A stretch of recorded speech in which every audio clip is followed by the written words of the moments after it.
எப்பவுமே நம்ம புளிக்குழம்பு அப்படின்னா வெண்டைக்காய், பாவைக்காயில தான் புளிக்குழம்பு பண்ணுவோம். இன்னைக்கு வந்து கத்தரிக்காய், உருளைக்கிழங்கு வச்சு ஒரு புளிக்குழம்பு பண்ண போறோம். அதுக்கு ஒரு கடாயில கொஞ்சமா நல்லெண்ணெய் சேர்த்துருக்கேன். 1 ஸ்பூன் ஜீரகம், 1 ஸ்பூன் மிளகு, 1/2 ஸ்பூன் வெந்தயம்.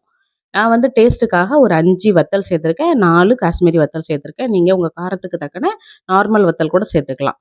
ஒரு பல்லாரி கட் பண்ணி சேர்த்துருக்கேன். ஒரு தக்காளி சேர்த்துருக்கேன். கொஞ்சமா கருவேப்பிலை எல்லாம் சேர்த்துட்டு நல்லா வதங்கி வர சமயத்துல, அடுப்ப ஆஃப் பண்ணதுக்கப்புறமா அந்த சூட்லயே ஒரு 2 ஸ்பூன் அளவுக்கு மல்லித்தூள் சேர்த்துருக்கேன். கொஞ்சமா மஞ்சள் பொடி சேர்த்துட்டு அந்த எண்ணெயிலேயே பெரட்டிட்டு நல்லா ஆற வச்சுட்டு மை போல அரைச்சு வச்சுக்கோங்க.